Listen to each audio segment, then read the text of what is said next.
people that aren't too creative use the work of we creative folk as guidebooks to do whatever dumb stuff they want to do. It's gotten super dystopian, and I don't think it's just because of my age, you know, like I never thought that I'd see this happening in my lifetime because I thought that a lot of things would be going down differently, and we wouldn't see the Gattaca stuff, and we wouldn't see the Fahrenheit 451 stuff, and we wouldn't see all of this erasure of what I consider to be progress.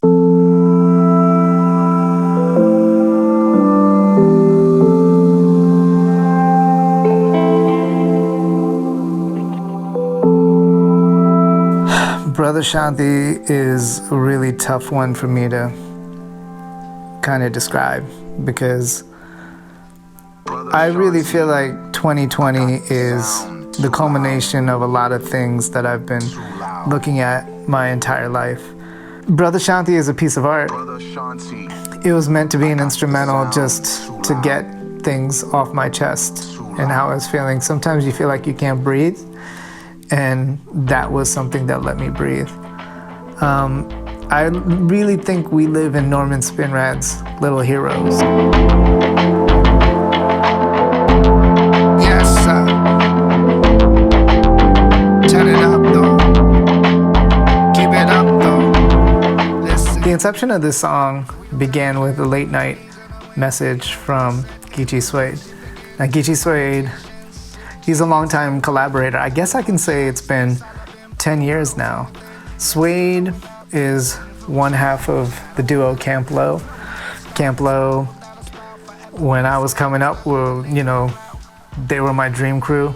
They're the Diamond Crook Avengers, Sons of the Native Tongues. You know, they had this big smash hit called Lucchini, but it wasn't Lucchini that really drew me in. It was really the other songs on Uptown Saturday Night. Say Word, Black Nostaljack, Sparkle, and then subsequent releases like Sunshine, Baby Mama. There were a lot of their work in Japan with DJ Honda. It goes on and on. So anyone who knows me knows that I really love Camp Lo. I got a late night voice message from Geechi, and it went exactly like this. Brother Shanti, I got the sound too loud. Too loud. Brother Shanti, I got the sound too loud. Too loud. So I kind of illed out because he was talking about some stuff that we'd been discussing, but in the middle of the night, my imagination just completely went somewhere totally different. In my imagination, I started thinking to myself, Geechi's sort of like he's like a Blade Runner. He sort of like goes out into the wild and he hunts lyrics. And he really, really hunts for the truth. And we've had there's only two people that I know who are that fastidious with their patterning, and that's Geechi and Eminem. And those are the two MCs in this lifetime that have kind of gone down that route. So I'm thinking to myself, like, he's a Blade Runner, he's hunting, it's dystopian, and then this melody pops into my head.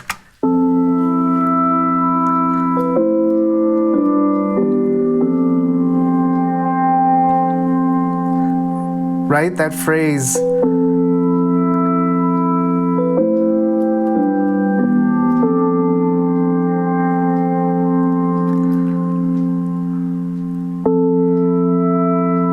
So that's beautiful because you hear the little horn in the background that gives you a little bit of motion, and it's a build of tension while the key's playing. I wanted something to finish off that phrase a little bit and just give it like a punctuation. So I found this little guitar lick, and I just snipped the little guitar lick from the moment.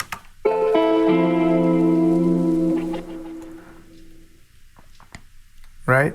Just that, so subtle, just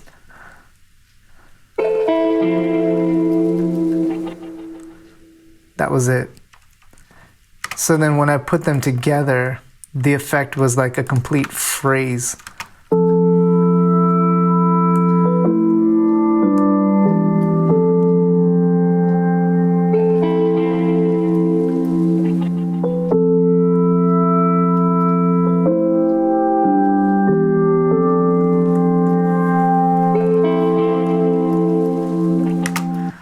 I mean, what I really wanted was for Geechi's voice to be creating some sort of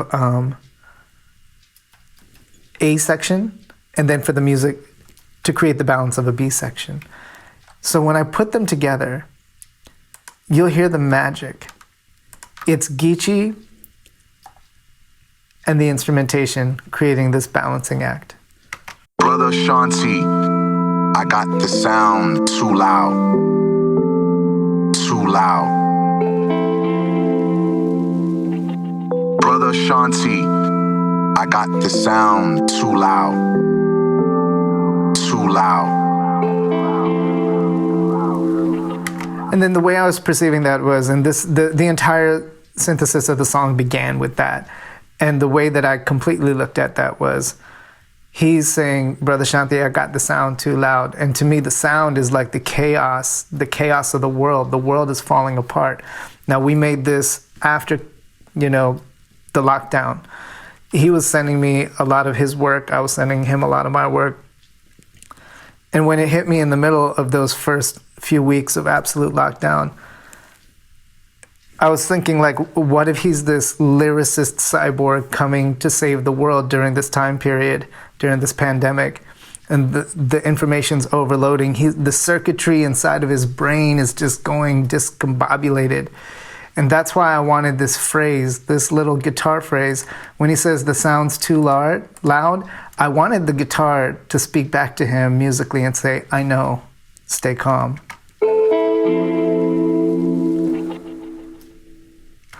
I mean, listen to that again, just now that you have that bit of information. Brother Shanti, I got the sound too loud. Too loud.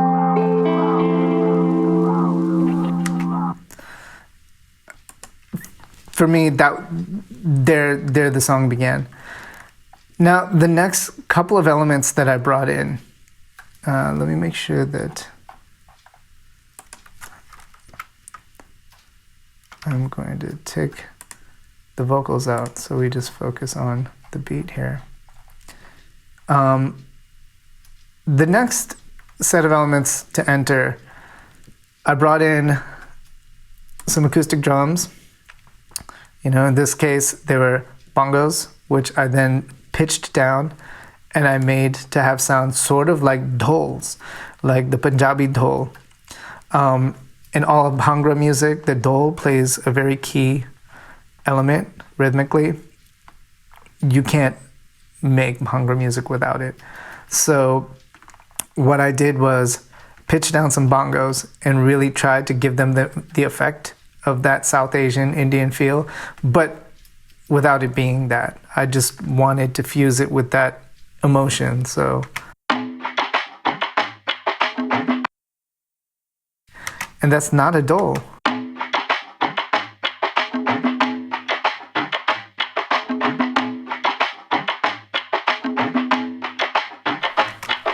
It's actually not a dhol. It sounds like the character of a dhol, but it ain't. And then I brought in the bass line as well. The bass line, I specifically filtered high and low. I usually do that.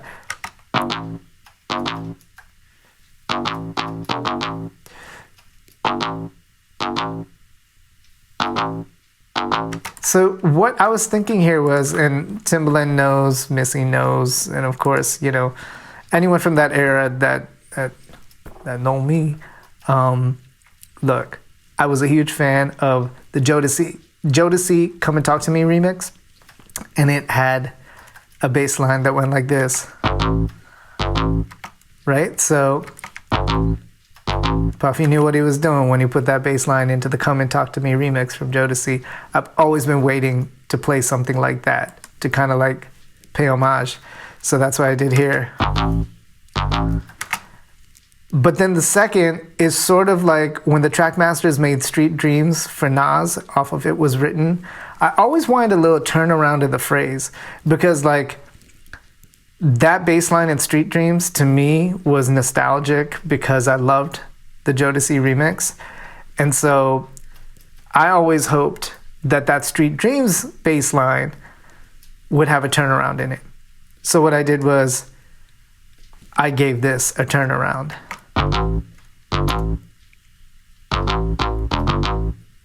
Thereby making it my own, but building upon those aesthetics. Now when you bring these in together, you get this.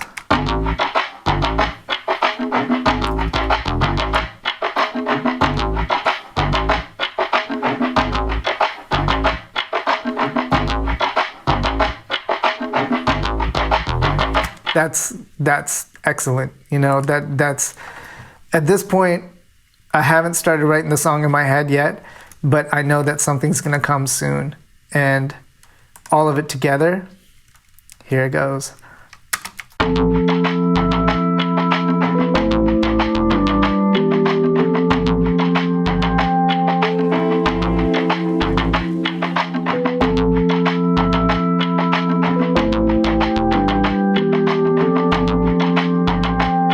So the other thing, so that's a good groove. I wanted to push the cyberpunk element a little bit more. I wanted it to be a little more dystopian feeling. So what I wound up doing was finding a synthesized pad, which then gave sort of the emotion of desolation. Because remember, Geechi Suede is this cyborg that is hunting replicants, and like he's in this crazy Blade Runner environment in my imagination.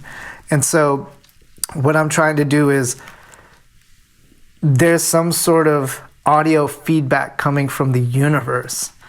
And that's what this is meant to be.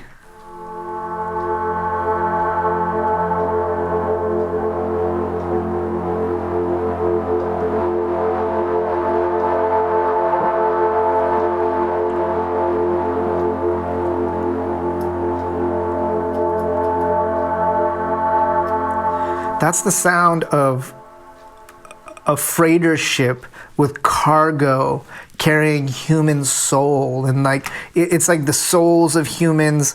It's like refuse parts of other cyborgs that have been thrown in the trash. It's not a good scene.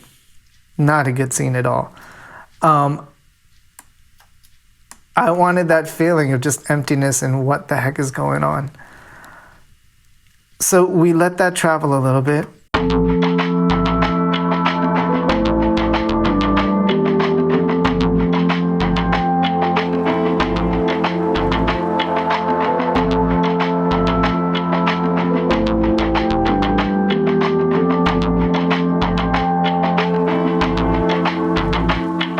Okay, so at that point, what I want to do is I'm preparing this for you know, a vocal to come in. And at this point, there's going to be a singer or a rapper. I didn't know where it was going to go. I knew it was going to lean hip-hop because it's Geechi that was the fundamental building block of the idea. But I wanted to bring in some drums. Now, in bringing in drums, I could have taken it in a few different directions, but I'm thinking dystopian, I'm thinking cyberpunk. That kind of made me lean toward like a DJ Shadow or a Dan the Automator aesthetic. And what I wanted to do was find like a beat break and then a ride. And I wanted the ride to sound like, you know, at a train station where there's dings because the train's coming? I wanted for this to sound like that dystopian, I got to pick another word, but that helpless feeling of the train coming and passing. I wanted to have a ride which gave you that feeling in the background, and that should be part of the motion of the song. That should be part of, and when you think about that, I'm not thinking like brazen trap drums. I'm not thinking, I'm not thinking Afro pop, I'm not thinking dance hall, I'm not even thinking Indian. I'm just thinking a breakbeat that's really dusty, and I'm thinking like a clearinghouse, the train is about to pass kind of sound. And so that's what this percussive element and the main drum part is trying to convey.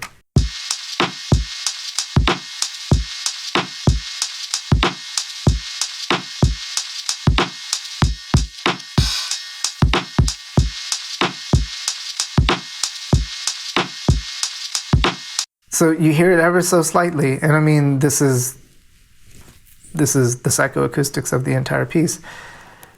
But this is the entire composition coming together here.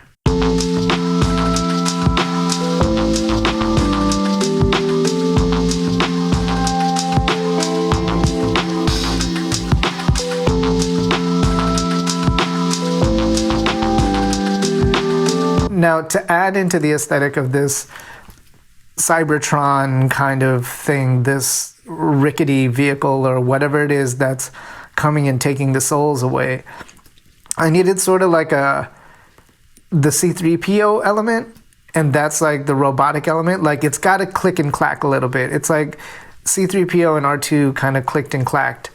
R2 was more of a bloop and bleep, but like C-3PO was a click and clack, and this is the click and clack I added.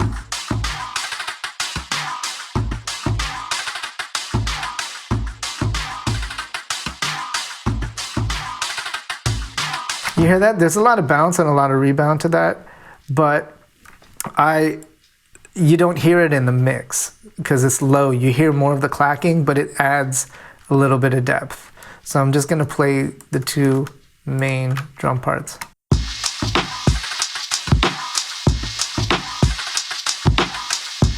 And so because all the drums are tuned to one another,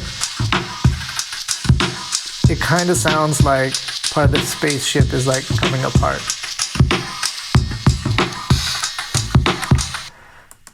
Okay. I got really emotional, so I wanted to do something that's not traditional in hip-hop music or in a lot of this, but again, we're going for a soundscape, we're going for cinema. I'm thinking cosmically, it's like a cosmic 9/11. It's like, really now, my heart has sunk, it's really going somewhere deep. I wanted to have a string solo. I wanted to have a violin solo.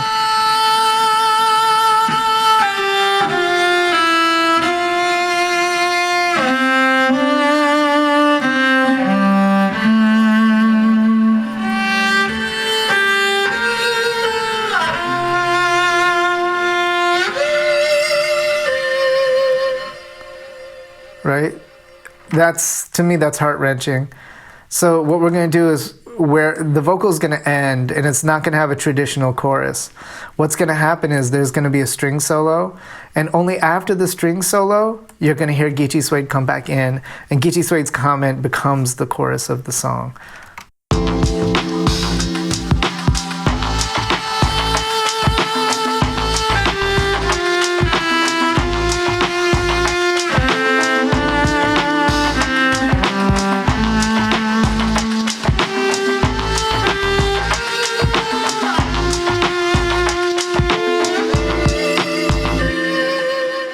Shanti, I got the sound too loud, too loud.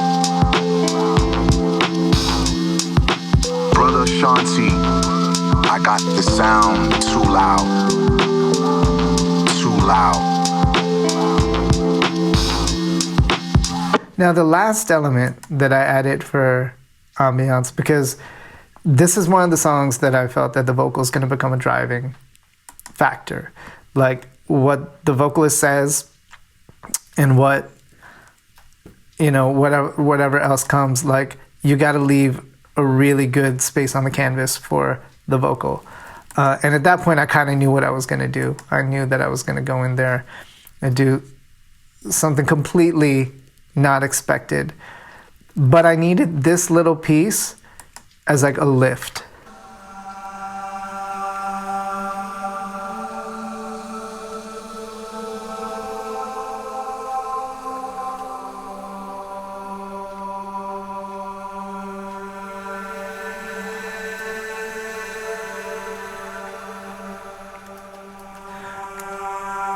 As my creative partner Carita would say, total Blade Runner.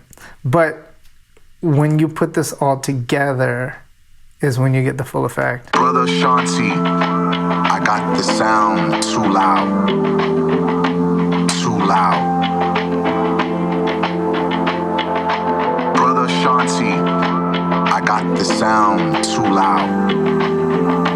Too loud.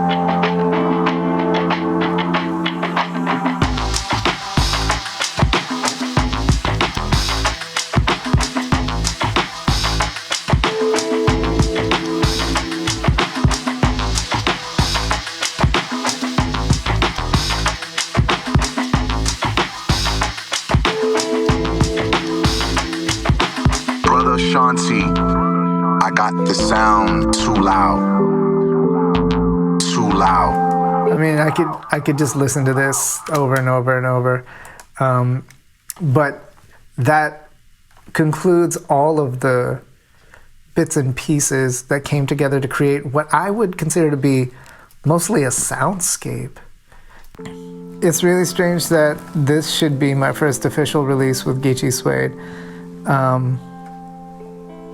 We've been recording for a decade, and this is the message that I think I need to send right now. I don't know, I'm even having a hard time making this video because I feel really unsettled, and the music is unsettling, and that's what art really is. I mean, I'm the creator and I feel really uncomfortable about the piece. And I think that's what it's meant to do. I think sonically, it's supposed to lull you into a certain state of false hope, but it's also got an abrasive quality which almost shocks you awake. This one's definitely not for putting onto the radio or in a club or anything. You know, sometimes you make music because it's supposed to be a sign of the times. It's supposed to be a documentation of the time period when you were alive. When you're making art like that, it's not competing in a space with contemporary music. It's competing in a space with music. So Brother Shanti, to me, now that it's finished, is a companion piece to Dictators. And I wrote Dictators at the beginning of the current administration, and Brother Shanti's getting written and released, you know, toward the end of this little window of time. The thing that solves all your problems, sometimes it can only be what it is, and that's a piece of art. And if not that, I hope the message gets through. Thanks for watching. If you could do me a big favor, click like, subscribe, hit the bell, leave a comment. If you're really into the process of production, sign up for Producing Creative using the link below in the description. See y'all next video. Peace. I got the sound too loud. Too loud. Okay. Acha.